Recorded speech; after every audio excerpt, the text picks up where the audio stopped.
Anyway, then after that, about midnight, went to a coffee house that was just wild. It is just that, a coffee house. And it's on 4 stories. And all the chairs are facing what looks like an empty space, excepting pretty soon you hear a band playing. And the band moves on an elevator from one level to another. So let's say it plays for 5 minutes with a girl singer, a lot of girl musicians there too, on the 4th level. Then it comes down to the 3rd level and plays again. And up and down all night long on the elevator, the bands go. And it was just, oh, it was wild. The coffee was good. The next day was the 25th of June, Sunday, and we were to take off for Hong Kong, but it rained, and so we couldn't even go out to church. It was just pouring down rain, because it's the rainy season in Japan. We were there, and they mean rainy season.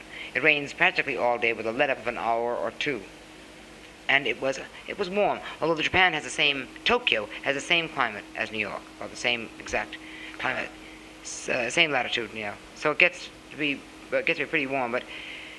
Anyway, the moat, incidentally, around the Emperor's Palace, the water is bright green with the algae in it. And, he's a marine biologist, the Emperor, so he must have a wonderful time doing, fishing around so that algae. Anyway, we finally our flight was canceled because something went wrong with the BOAC comets. They're always hauling them in for revamps. We finally got on 939, left Tokyo for Hong Kong at 1900 hours Tokyo time, which was 7 o'clock in the evening. We expected a 4-hour flight, and as we took off, it was then sunset, and we got a sight of Fujiyama at dusk that is not to be believed.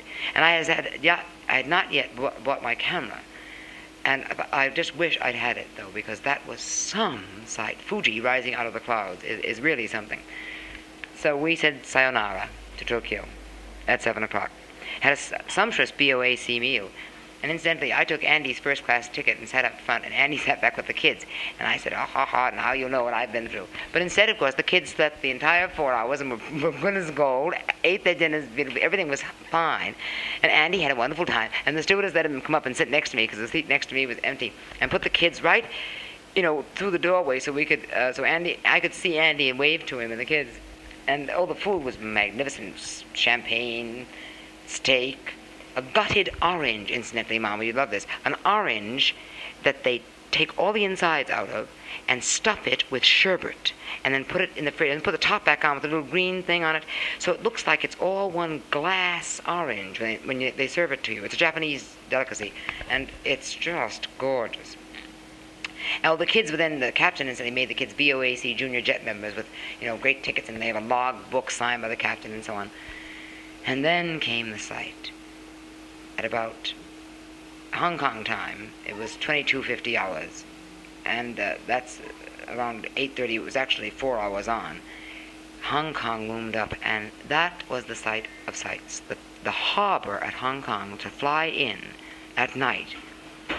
It's not unlike San Francisco, except because it's a city nestled in the hills, made up of 2 sections, Victoria and Kowloon.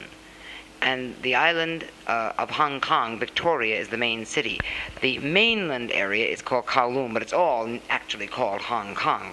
But the lights, the black hills against this tropic sky, was just one of those flights. One of those sights I'll never get over. When we got off the plane, and mind you, now it was 11 o'clock at night, Hong Kong time then. It was 86 degrees and humid. That was cool, though, that we've had since then. We're on the equator right now, and it's about 105 hours now. We stayed in the Hotel Vanda in Kowloon. All the rooms there had inlaid mosaic walls and floors, like the table we made at home. Well, the floors and the walls are all mosaic, and this goes for the Far East. They do great, great work. All the hallways in the hotel were also inlaid mosaic. And thank God, of course, it was air-conditioned. Everything has to be air-conditioned, because if you're out in this heat very long, and I find it terribly hard when we were in Penang, even, the island where it was cool, the heat is so intense. The kids don't feel it at all and don't mind it a bit. No children do. But the grown-ups, you get through half the day and then you feel sick. You really do. So air conditioning is a must. Anyway, Dana and I woke up again at about 4 in the morning, and we watched dawn over the 7 hills.